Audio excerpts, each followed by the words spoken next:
निदा का इस मतलब का दुआ का एक्सपीरियंस कैसा रहा? सब बहुत अच्छा रहा। क्या था? तुझे कोई ड्यूटी दी थी, तू बंदे की जुती ला के दौड़ाई? नहीं सर, वैसे पूछ के आए थे आपसे। मेरे से तो पूछ के आए थे, जूता नहीं दे के आना था। हाँ जी, ये जहन से निकल गया बिल्कुल। वैसे जूता ले आई हूँ मैं। बंदा तो नहीं आया शायद, मेरे ख्याल आज दिलवाई थी। हाँ जी, वही मैं देख रही थी, वो आई नहीं है। दिलवाई नहीं आई, शायद ड्यूटी है उसकी या कोई पता नहीं, तबीयत खराब हो। जी अच्छा, फिर सर अल्हम्दुलिल्लाह बहुत अच्छा रहा। और एक चीज़ मैंने यही कहनी थी कि बाबूजी से बहुत प्यार मिला, हमेशा ही मिलता है, लेकिन इस बार स्पेशली वापसी पे मैं एक्सप्लेन नहीं कर सकती। अच्छा, क्या था वापसी पे? सर आपको पता है मुझे ट्रैवलिंग में कितना प्रॉब्लम होता है, और स्पेशली रात के वक्त तो और ज़्यादा होता है। और कुछ पैनिक की ये भी वजह थी क्योंकि आई थिंक 7:15 का टाइम हो गया हुआ था जब आपसे इजाज़त ली। तो बस मुझे यही था कि अंधेरा बहुत ज़्यादा होने से पहले हम वापस पहुंच जाएं, लेकिन खैर वो तो मुझे आइडिया था थोड़ी रात तो हो जाएगी। मैं आपको बता नहीं सकती, 2.25 या 3 घंटे का सफ़र मुझे लगा है कि 15 मिनट में गुजर गया। जी, सोते सोते गुजरा। सर मैं जाग रही थी और लिटरली इस तरह से था कि मेरा दिल कर रहा था सफ़र ख़त्म ना हो। मतलब मैं हैरान थी, मैं विकास को कह रही थी, मुझे खुद समझ नहीं आई ये कैसे पॉसिबल है। निदा को जो लोग नहीं जानते, याया नहीं अभी आया, वकास, याया वकास उसका नाम है, मैं याया कहता हूँ, ये वकास कहती है उसे। तो ये दोनों मेरा ख्याल 15 साल तो अब हो गए होंगे या 14 हो गए होंगे, 2010, 11, 12 जी जी 11 का एंड था और 12 का स्टार्ट था या 2011, 15 साल हो गए। 15 साल पहले मिले थे, इनका उस वक्त बेबी नहीं था, यंग कपल था। मुझे नहीं पता इन्हें किसने मेरे क्लिनिक भेजा, मॉल टाउन से, मैं क्लिनिक करता था।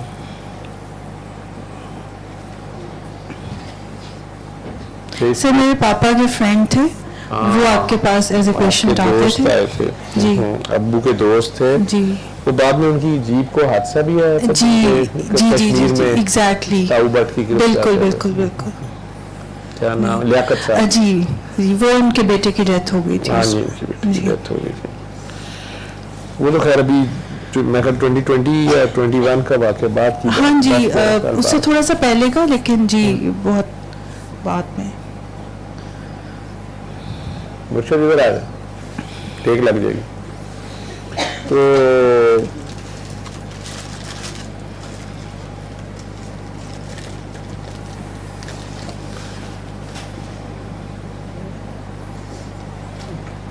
उस वक्त तो इनका बेबी कोई ना हुआ, अब इनके पास बेबी है माशाल्लाह, लेकिन इन दोनों ने मुझे छोड़ा नहीं। यंग कपल था, हालांकि याया भी कट्टर वहाबी किस्म का बंदा था, या नमाजी परहेजगार वहाबी बैकग्राउंड से थे। उसके वालिद साहब भी आए, इनके भी वालिद साहब आए, क्लिनिक पे दिखा दिखू के चले गए। इन दोनों ने आहिस्ता आहिस्ता खुलना शुरू किया। मुझे तो खैर अंदाज़ा था, जब ये पहली बार आई तो मैं ऐसे कहा कि आप आ गए हैं बेबी के लिए, जो भी है, मैंने फ़ीस नहीं लेनी है, पता नहीं ली नहीं है। मैंने कहा कि नहीं फ़ीस नहीं, तुम्हारा मसला कोई और है। वो भी बड़ा नमाजी परहेजगार था, इसका मसला यही था जो बता रही है कि कैफियत में से एक समझ लें कि ये लाहौर से बाहर नहीं निकल सकती थी, ये ट्रैवल कर नहीं सकती थी, मतलब गाड़ी ज़रा सी चली नहीं और इसको चक्कर, ये इसकी तबीयत ख़राब, बहुत ज़्यादा ख़राब होती थी। सर उस वक्त तो इतनी मेरी बुरी हालत थी कि मुझे इवन सांस लेना भी दुश्वार था। उस वक्त जो मेरी कंडीशन थी, और मैं बहुत मायूस हो चुकी हुई थी कि मैं बिल्कुल नहीं ठीक हो सकती, मैं एक नामुमकिन केस हूँ। और काफ़ी डॉक्टर्स के पास चक्कर भी लग चुके हुए थे और डॉक्टर से भी थोड़ा सा खाइफ थी। जब फिर आपने ये नहीं कि जब कहा कि तुम अगर ठीक हो जाओ तो मैंने बहुत ही ज़्यादा बेयकीनी से आपको कहा था कि फिर ये किसी मुआवजे से कम नहीं होगा अगर मैं ठीक हो गई तो। और मैंने अपना बल्कि एक्सपीरियंस भी सबके साथ शेयर किया था कि अब 15 साल तो हो गया, मुझे तो यही लगता था कि बस मैं आज गई या कल गई, मतलब मुझे तो इसी तरह की फीलिंग आती थी कि बस मैं मरने वाली हूँ बिल्कुल। तो और रिजल्ट्स ये टेस्ट वगैरह में कुछ आता नहीं था, टेस्ट बिल्कुल क्लियर आते थे। डॉक्टर्स के पास जाते थे तो उनको यही लगता था कि टेंशन है, एंजाइटी। वो जब सुनते थे कि जाहिर है बेबी नहीं है, क्योंकि शादी को तब 6 साल हो चुके हुए थे, 5-6 साल हो चुके हुए थे, तो उन्हें यही लगता था कि ये इसको ना टेंशन ही है। ठीक है, मैं उन्हें तल्ले डालती थी, मुझे टेंशन नहीं है, अल्हम्दुलिल्लाह मेरा मियाँ अच्छा है, मेरे ठीक है ससुराल, अभी फ़िलहाल मुझे कोई इस चीज़ की टेंशन नहीं, मुझे फिज़िकली फील होती है चीज़ें। तो वो बहरहाल बिलीव नहीं करते थे इस चीज़ को, और उन्होंने मुझे सिंपल वो बस यही लिख के भेज देते थे। और इस वजह से मैं बता रही थी इन सबको कि मैं दुआ करती थी कि मुझे कोई बीमारी निकल आए ताकि उसका इलाज शुरू हो। मतलब मैंने कहा लोग बल्कि दुआ मांगते हैं कि यार कोई बीमारी ना निकले, और मैं उस वक्त ये कहती थी कि निकले ताकि मेरा इलाज तो शुरू हो, किसी को समझ तो आए मुझे है क्या। और फिर अल्लाह भला करे कि मुझे पापा ने बल्कि तब गए हुए थे वो जर्मनी, और उन्होंने वहाँ से मुझे कहा कि बेटा आप एक डॉक्टर साहब हैं वहाँ लेडीज़ क्लब में बैठते हैं, वहाँ जाओ, मेरे फ्रेंड ने मुझे बताया कि वो बहुत अच्छे डॉक्टर हैं। तो फिर मैं विकास के साथ पहली दफ़ा फिर वहाँ पे आई आपके पास, और ये सारा वो वाक़या हुआ। फिर वो अजीबोगरीब सिम्टम्स थे इसके जितने कैफियत के थे बेसिकली, और डॉक्टर्स उसका इलाज एंजाइटी डिप्रेशन की मेडिसिन से करते थे। ये फास्ट से दोनों ग्रेजुएट थे, इंजीनियरिंग फील्ड से थे, कंप्यूटर इंजीनियरिंग से, बड़े यंग एनर्जेटिक वाइब्रेटिंग कपल जो होता है, वाइब्रेंट। लेकिन ये मसले थे इनके। मेरा ख्याल है you are one of the few people जिनके घर भी मैं एक बार गया। मैं घर नहीं जाता, तुझे पता है। जी बिल्कुल। घर के भी अजीबोगरीब मसाइल थे, बेडरूम में भी जिन भूत थे या अजीबोगरीब चीज़ें। जी फ्रेम्स लगाए हुए थे कुछ मैंने। बहुत ही प्यारा घर था, इसने चूँकि आर्टिस्टिक माइंड है इसका, बड़ा ज़बरदस्त घर इसने सजाया हुआ था। घर बड़ा आइडियल ख्वाबों वाला घर था जैसे। लेकिन दोनों बेचारे, लेकिन एक दूसरे को ये था कि या भी से अंडरस्टैंड करता था। जी बिल्कुल। ये अपने आप में जो कुछ था उसे कंपोज थी, कंट्रोल करती थी। तो मैंने कहना अच्छा जाओ ट्रैवल करो, तो फिर भी कई बार याया का फ़ोन आना कि सर ये अभी शेखुपुरा के करीब हैं, तो इसकी तबीयत बहुत ख़राब हो गई, मैं वापस मोड़ रहा हूँ गाड़ी, क्या करूँ। मैं कहना अच्छा आ जाओ। लेकिन इस सारे सफ़र के बाद इस मरतबा जो इनकी ड्यूटी मैंने लगाई जी, वो सबसे मुश्किल ड्यूटी थी। वो याया का मुझे फ़ोन आ गया कि सर वो मैं हमेशा गलती कर देता हूँ, किसी ना किसी को अपनी गाड़ी में ले जाता हूँ, तो आपने मुझे पिछली बार डांटा था कि जब निदा जाए तो मुझे बताया करो। तो निदा मेरे साथ जा रही है तो हमारी गाड़ी में जगह है तो मुझे बता दें, नहीं तो मैं जाहिद शाह साहब के बच्चों को बिठा रहे। तो मैं कह अंसर के साथ कर दो और तुम्हें बाद में बताऊँगा, तुमने नहीं किसी को अपने साथ रखना। और ज़िरवा की मैंने कहा, मैं ज़िरवा तुम लोगों के साथ जाएगी।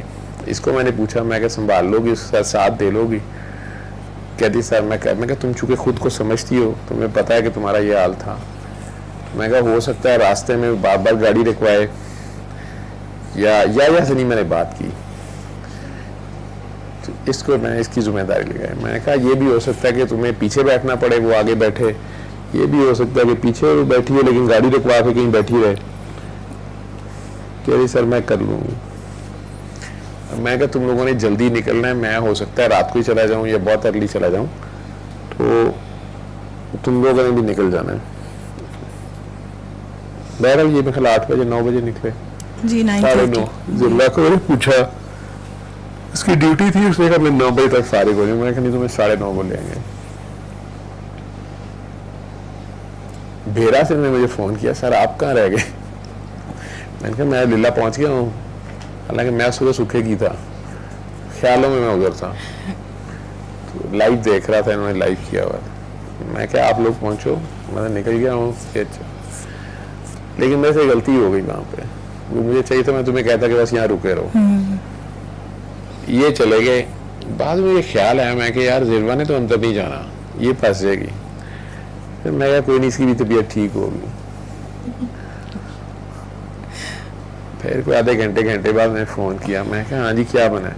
कहती सर आप तो इधर कोई नहीं है, ज़िरवा हमारे कहने पे आ गई थी, जो ही मैंने उसे बताया कि बाबा कह रहे हैं वो तो पहुंच गए हुए हैं, तो वो तो गाड़ी कहती तेज़ चलाओ, बाबा पहुंच गए हैं। और जो ही हम पहुंचे हैं, मैं अंदर आई हूँ, उसने तो वो पंडाल में जो ही देखा है कि आप कोई नहीं है, वो तो वापस भाग गई। सर वो उसको जैसे ही पता चला ना कि वो मुझे कहती थी कि कॉल करके पूछो, वरना मैं डेफिनेटली आपको डिस्टर्ब नहीं करती। जो पता चला उसको कि भेरा से वो निकल चुके हैं, भेरा हम रुके हैं बिल्कुल थोड़ी देर के लिए, उसके बाद वो कही थी एक सेकंड नहीं रुकना, निकलो इधर से फौरन, मतलब पहुंचो वहां पर ना। तो फिर हम वहां पहुंचे, गाड़ी से उतर भी गई है। मैंने कहा सर चले गए होंगे, वो पंडाल में होंगे। अच्छा मेरी थोड़ी सी ये हुई कि मैंने कहा कि सर यहाँ पे आ गए हैं तो हो सकता है सर बाबा जी के वहाँ पे हों, तुरबत पे हों, ऐसा हो नहीं सकता कि सर पंडाल चले गए हों। तो मैंने वो आई थिंक हुरम भाई थे वहाँ, मेरे से गलती है, मुझे तो बिल्कुल क्योंकि आइडिया नहीं था कि आप अभी नहीं है वहाँ पे।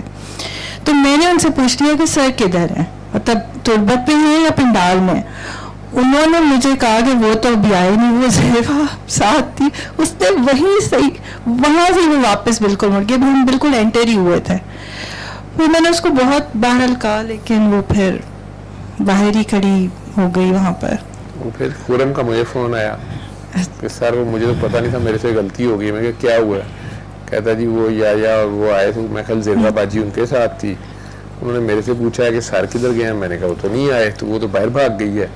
मैं कहा निदा कहाँ गई? कहती वो भी उनके पीछे है सर, घर बहुत धूप है यहाँ पर। मैं कहा अच्छा ठीक है। तो मैं इसे फ़ोन किया, इसने कहा सर हम बाहर ही खड़े हैं, ये कह रही है कि आप अंदर जाओ, मुझे डांट रही है कि आप जाओ जी, ये यहीं खड़ी है।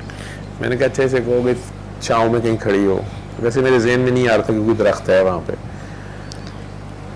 ये मुझे ऐसे कहती है कि सर आप, मैं स्पीकर पे करती हूँ आप कहें। इसने स्पीकर पे किया, मैंने से कहा ज़िरवा अंदर जाओ, वो परे को चले गई कहीं। ये कहती सर वो नहीं सुन रही। मैं कहा चल ठीक है, मैं तो अभी दूर हूँ। बाद में जब मैं पहुंचा वहाँ पे तो ये धूप में दोनों खड़ी। मैं कहा निदा की तो आज कैफियत ठीक हो गई है।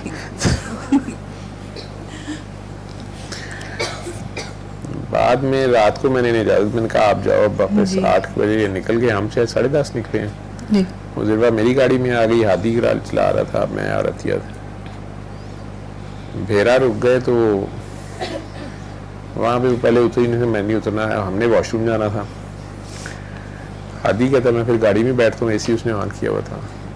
हम अंदर, वो CTC वालों की शायद शॉप थी, वो कॉफ़ी वालों की कोई थी, वहाँ एक ही वॉशरूम था सारी लाइन में, रश बहुत था भेरा पे। तो थोड़ी देर बाद हादी आया, कोई आधा घंटा लग गया वो लाइन के चक्कर में। हादी आया, हंसी जाए, मुझे कहता है उसको मैं सेल तो डलवाएं। मैं परेशान, मैं किस चीज़ में? कहता ज़िरवा में। मैं क्या है? कहता मुझे 15 मिनट बाद समझ आई है कि उसे जूती चाहिए। तो वो बोलती ही नहीं है, आहिस्ता से पता नहीं क्या कही जा रही थी, तो वो जूता चाहिए। मैंने कहा अच्छा उसका जूता लगता है निदा की गाड़ी में होगा। खैर वो अतिया से जूता ले गया, माँ से अपनी माँ जूता दें, जाके उसे दिया। खैर वो साहब वॉशरूम गई, आगे गाड़ी में बैठ गई। अब कहा जी खाना, वो मैकडोनल्ड में सारे इकट्ठे हो गए, यहाँ इकट्ठा खाना खाते हैं। तो वो नहीं उतरी कि मैं नहीं खाना। आदि उसके चक्कर में फिर बेचारा गाड़ी में बैठ गया।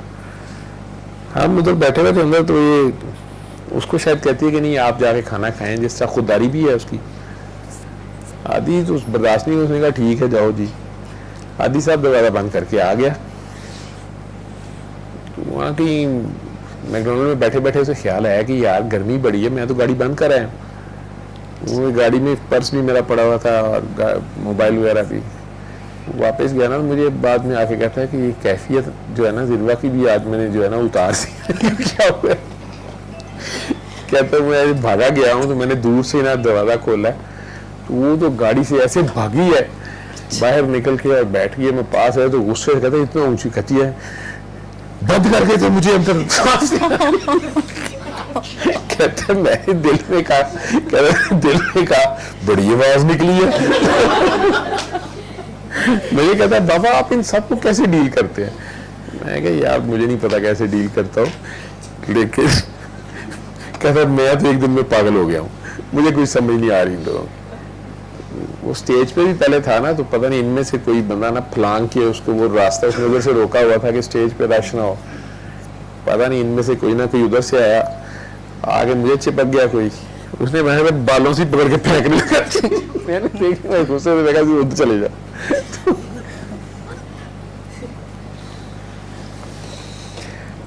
लाहौर तक वो गाड़ी चलाते ना मेरे से डिस्कशन करता रहा। खैर उस डिस्कशन से शायद ये हुआ कि ज़िरवा ज़रा होश में आ गई, थोड़ी बोली तो कुछ नहीं, लेकिन बैठी रही, अतिया हंसती रही, लेकिन वो मेरे से सवाल करता रहा कि क्या है।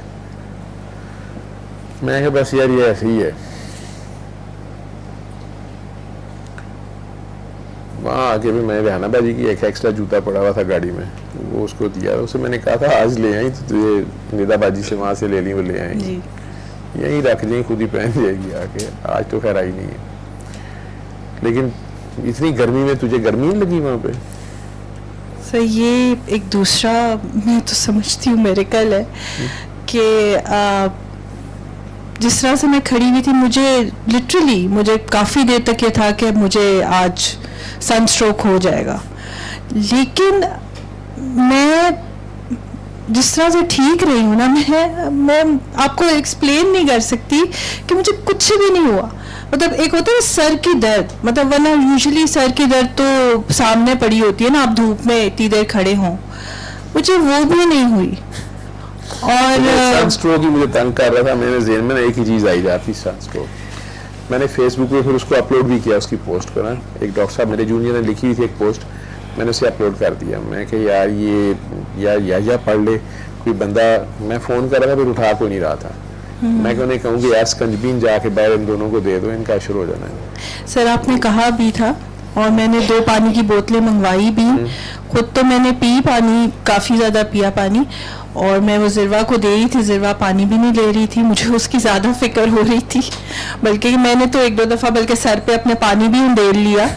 लेकिन ये कि मैं वैसे अल्हम्दुलिल्लाह बिल्कुल ठीक रही, मुझे कोई मसला नहीं हुआ। ये भी मैं तो विकास को कहती थी कि ये उससे भी बड़ा मुझे मौजज़ा लगता है, कुछ भी नहीं हुआ मुझे। हालांकि मैं उससे चंद दिन पहले मैं बहुत वक्ती तौर पे किसी काम से बाहर गई थी, और इसी तरह से बहुत तेज़ धूप थी, और मैं 3 दिन उसके बाद पड़ी रही थी। मतलब मुझे पता नहीं गर्मी लग गई क्या हुआ, और मुझे वही जहन में चल रहा था कि मुझे फिर हो जाएगा, लेकिन कुछ भी नहीं हुआ अल्हम्दुलिल्लाह, मैं बिल्कुल ठीक, मौज हो गई पूरी। हाँ बड़े सारे अच्छा वो दे शाह जी को माइक।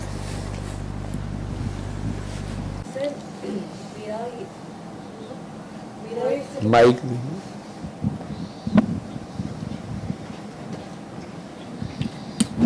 मेरा ये सवाल है कि कुछ काके काकियों का मसला है, ट्रैवलिंग में अजीब तबीयतें खराब हो जाती हैं, कुछ हो जाता है, ये क्यों होता है? लाइक अकेली अपनी बात नहीं कर रही, और भी 1-2 काकियों का ये मसला है, उन्होंने भी ये वो भी जानना चाहती है ये सवाल का जवाब कि क्या ट्रैवलिंग में हमें क्यों मौत पड़ती है हमेशा इतनी? पहाड़ों में जाकर तो बल्कि लड़ाइयाँ होती होंगी। But what is there something to do with travelling? मुझे तो कुछ है सिस्टम से रिलेटेड, या पता नहीं हम ही पागल हैं।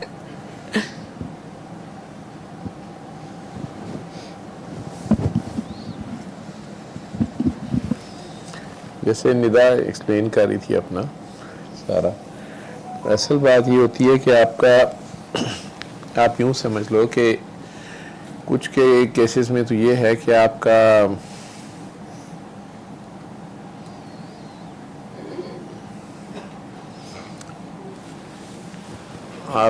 सेफ होम या आपकी शेल्टर या आपका प्रोटेक्टर या आपका एब्जॉर्बेंट, जो भी टर्म्स समझ लो।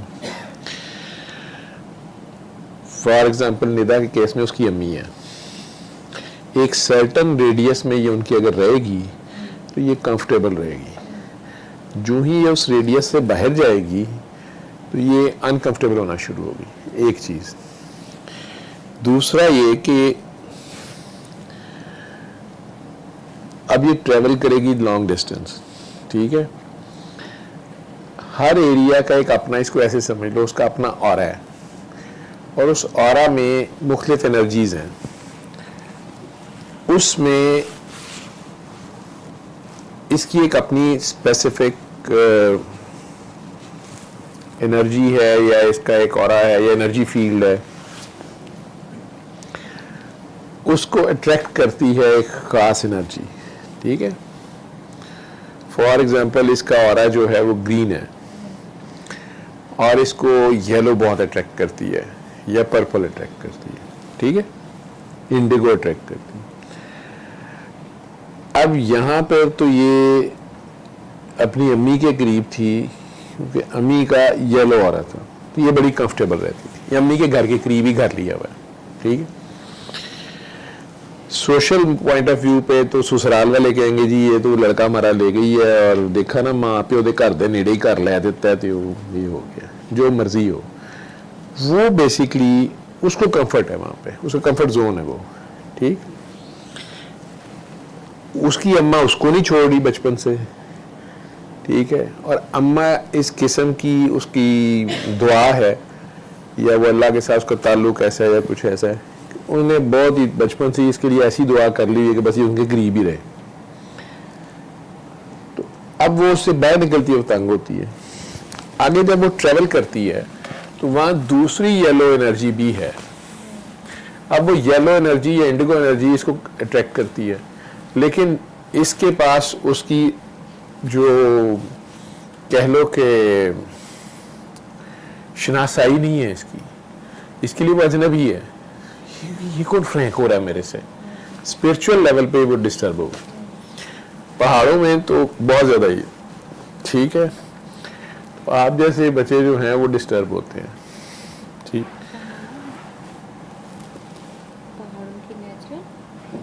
पहाड़ों में वहाँ एनर्जी नेचुरल, उनकी नेचुरल नहीं है। वहाँ बंदे जो वो कह रहा था ना कि पहले तो कौन था जो कह रहा था कि लोग जंगलों में निकल जाते थे, बियाबानों में निकल जाते थे, या पहले उन इलाकों में ये अल्लाह लोग ज्यादा होते हैं, मजदूर बहुत होते हैं ना। वो इसलिए बहुत होते हैं जिसने भुगती होती है ना उसे पता होता है। तो वो ग्रीनरी होती है बहुत ज्यादा। मजदूर जो है वो ग्रीनरी के करीब जाता है, वो बेचारा उसको सुकून मिलता है। ठीक है, अब वो तंग आके उधर को निकल जाते हैं। ठीक, जंगलों बियाबानों में। दूसरा बंदा भी पास बैठे वो वजार होते हैं, हाथ लग जाए वो वजार हो होता है। फिर उसमें इवन ये हो सकता है कि चलो मतलब चाहे जो भी लाइव में रिकॉर्ड हुई जा रहा है, लोगों ने इसको जो भी कर, मतलब वो अपनी अम्मी का, भाई का, बहन का, घर वालों का हाथ लगने, कोई इस गाड़ी में ना बैठे, उसे चारपाई पे ना बैठे, इस कमरे में कोई ना आए या घर से भाग जाएगा, मेरे साथ आके बैठा होगा। अगर वो लड़की है, लड़का है, ऑपोजिट जेंडर है, तो लोगों ने उसका क्या मतलब निकालना है, सेक्सुअली डिप्राइव है जी, या कोई यह मंत्र कर रहा है जी, औरतें तो पागल हो जाती हैं, ये निकालेंगे ना। नहीं, वो एनर्जी फील्ड है। और वो अब आगे से मजजूब एक बैलेंस पे नहीं है, लेकिन हाइट पे है, एक साइड पे एक्सट्रीम पे गया हुआ है, फोकस्ड है। वो यार रेडिएट कर रहा है, एब्सॉर्ब सक कर रहा है बहुत तेज, लेकिन अपने एक पॉइंट पे है वो। मैं आपको समझाने के लिए कह रहा हूँ कि जो भी उसकी फ्रीक्वेंसी है या कलर उसका जो भी है, चलो ऐसे समझ लो। तो उन पहाड़ों में ये लोग बहुत ज्यादा होते हैं। ठीक है, आप लोग उधर जाते हैं तो आप तंग होते हैं, वो आपसे तंग होते हैं, या वो फिर आपको उन्हें आपसे सुकून मिलेगा तो वो आपकी तरफ अट्रैक्ट होंगे। ठीक है, ऊपर से आप सैयदादी भी हो, वो आपकी तरफ अट्रैक्ट हो गए, आप ये क्या मेरे पीछे लग गया। ठीक है, आपका अगर फोकस बाबा जी हैं, अभी आप बैलेंस में खुद नहीं है। ठीक है, और बाबा जी ने आपको एक जगह पे रखा हुआ है, बस चुप करके आपको भी ग्रूम कर रहे हैं, आप बाबा जी को पूछे बगैर पहुंच गए वहां पे तो तंग होगी। ठीक है, और वापस उल्टियां करते तबीयत खराब घर को पहुंचेंगे, क्योंकि आपका कंफर्ट जोन नहीं रहा, या आपकी मामा ने जैसे भी आपको रखा हुआ था। ठीक है, वो ससुराल में तो नहीं उसको वो लोग मिलेंगे, ना उनकी वो फीलिंग्स होंगी, ना उनके वो ऑरा होंगे, तो काम खराब हो जाएगा। ठीक है, इसी तरह ट्रेवलिंग में भी यही मसला है। आप समझ आ गई है? अब क्या पूछने लगी थी आगे? ये बोलती कि नूर का क्यों ऑपोजिट एक्सपीरियंस होता है, उसको तो बहुत हार्ड ट्रैक करते हैं, मुझे रिपेल कर रहे होते हैं, उसको ट्रैक कर रहे होते हैं। हाँ, एक ही माँ बाप के बच्चे डिफरेंट है। वो आप यूं ही समझ लो कि चलो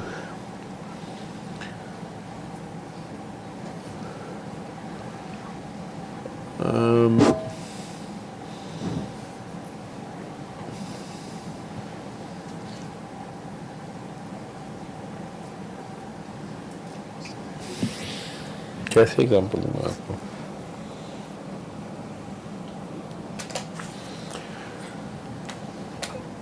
उसका अपना कलर जो है, यूं समझ लो कि फॉर एग्जांपल उसका अपना कलर इंडिगो है और वो ग्रीन की तरफ अट्रैक्ट होता है और वो ग्रीन से उसको ज़रा सूदिंग फीलिंग आती है। आप का जो कलर है वो ऑरेंज है और आप रेड की तरफ अट्रैक्ट होते हो, ठीक है? आपको चाहे कोई लाख बताए कि सुकून तुम्हें ग्रीन में एंड पे मिलना है, लेकिन आप अभी रेड तक जाना चाह रहे हो, ठीक? तो आपको ग्रीन के करीब ज्यादा किया जाएगा तो आप अफजार हो गए, आप नहीं सेटिस्फाई हो गए, आप रेड की तरफ जाना चाहोगे, ठीक है? वो इंडिगो है या ब्लू है और उसको ग्रीन में सूदिंग उसको लगता है तो वो वहां ज्यादा जाएगी, ठीक है? आप दोनों में अब तबीयतों में दुनियावी जिंदगी में आ जाओ, अगर आपने इतना उस पर गौर किया, दोनों बहनें हो आपने आपस में देखा होगा,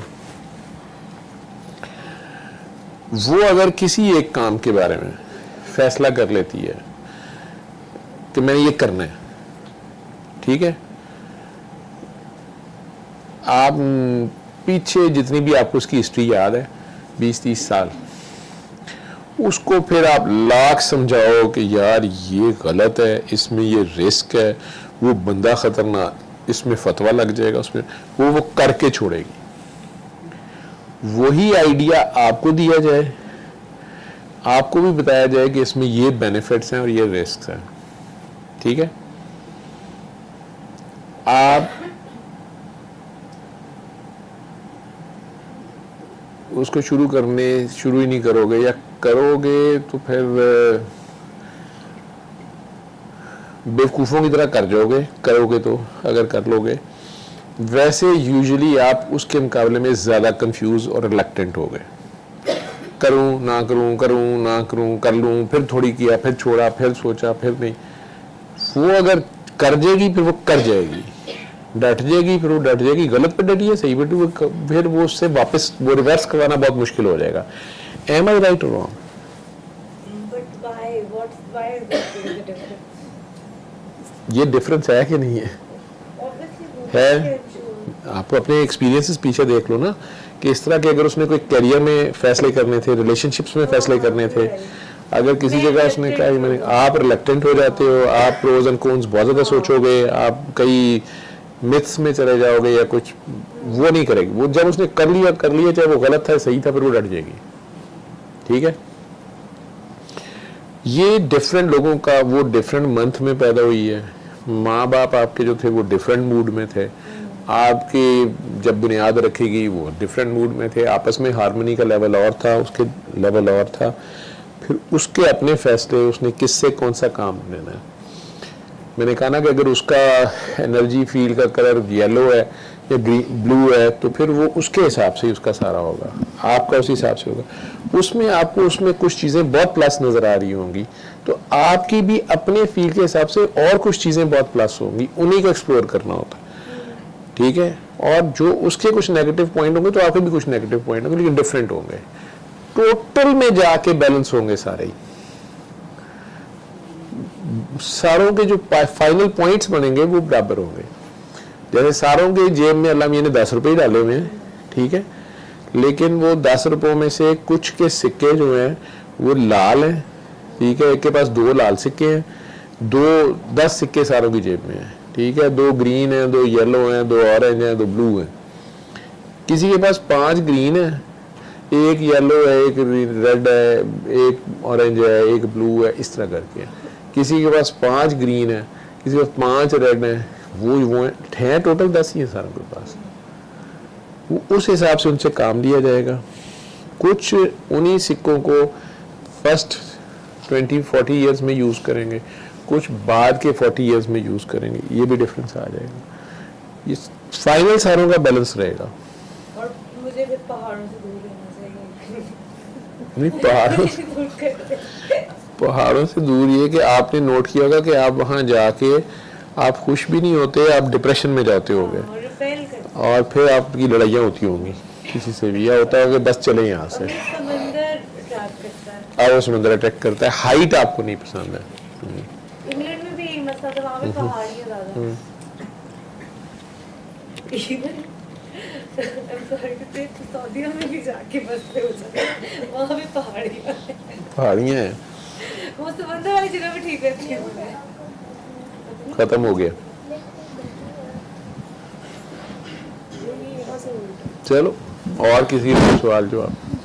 सल्ले अला सल्ले अला सल्ले अला सल्ले अला सल्ले अला शफीना